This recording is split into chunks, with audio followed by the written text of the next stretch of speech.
Hello friends, Shashi Agrawal channel के अंदर मैं doctor Shashi Agrawal welcome you all.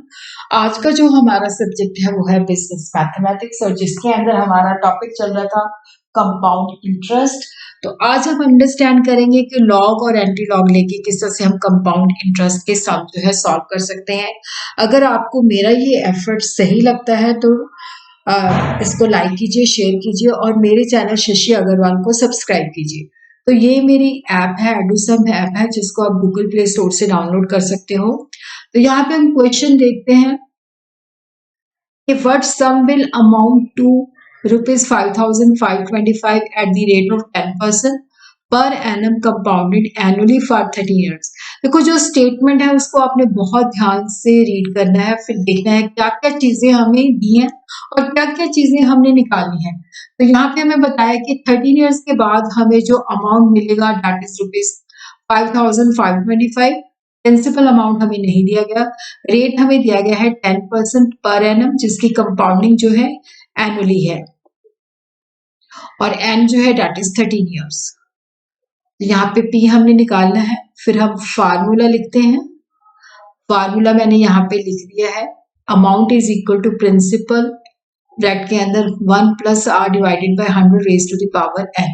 तो जो जो चीजें हमें दी हुई है वो हमने इसके अंदर डाल दी। अमाउंट में हमने डाल दिया 5,525, p is not given, bracket के अंदर 1 plus 10 divided by 100 raise to the power 13। अब देखो, ये जो क्वेश्चन है 0 0 से कट गया, 1/10 आ जाएगा ये इधर भी। देखो यहाँ पे क्या है, यहाँ पे हमने, क्योंकि ये कैलकुलेटेड हेल्प से नहीं हो सकता, तो लॉग हमने दोनों साइड्स पे ले लेना है।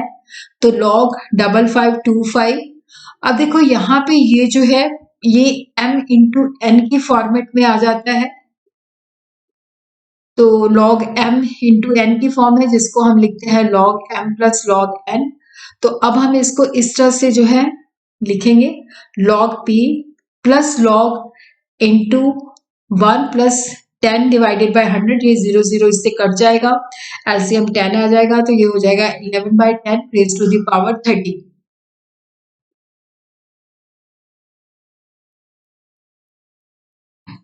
अब देखो यहाँ पे क्या है कि log 5525 is equal to log p plus log, तो ये जो फॉर्मेट है m बाई n है, रेज टू पावर 13 है, तो 13 इस तरह से हमने लिख देना है।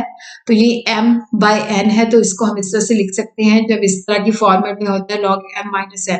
अगर multiplication log m into n है तो log m plus log n होता है। अगर डिवीजन का है तो माइनस का साइन होता है। तो यहाँ पे log 11 माइनस log 10 और ये 13 हमने बाहर निकाल देनी है, पावर बाहर चली जाती है। तो अब देखो यहाँ पे हमने निकालना है log p।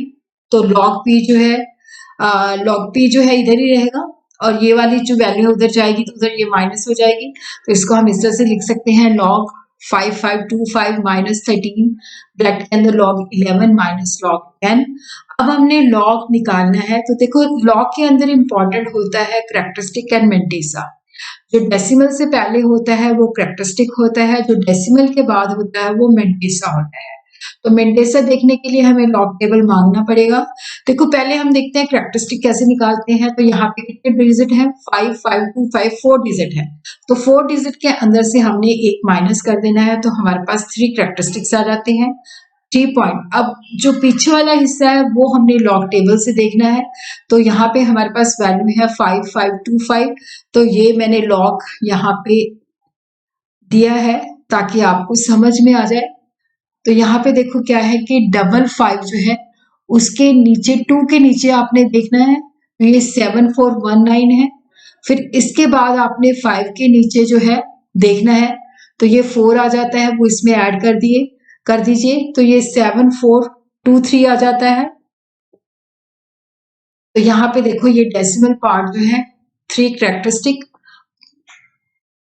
डेसिमल 7423 जो है मेंटेसा लिख लिया। अब 13 इंटू, अब log 11 का है। देखो log 11 के अंदर जो कैरेक्टरिस्टिक है, क्योंकि डिजिट है 2 तो कैरेक्टरिस्टिक हो जाएगा 1। अब हम log 11 देखते हैं, टेबल वैल्यू के अंदर मेंटेसा की वैल्यू देखते हैं। तो यहाँ पे आप देखते हैं कि जैसे 11 है तो डेफिनेटली इसको हमने 0 के नीचे देखना है, तो ये है 0414।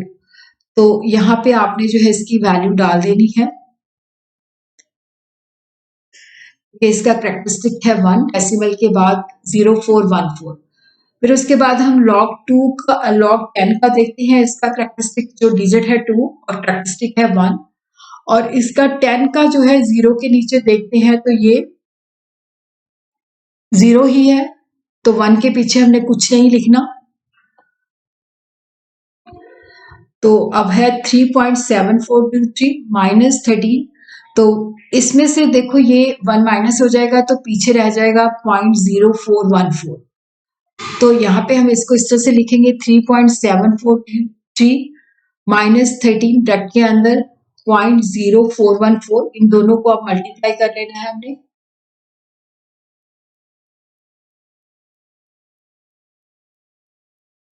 तो हमारे पास ये वैल्यू आ जाएगी 3.7423 माइनस 5382, जो कि हो जाएगी 3.2041।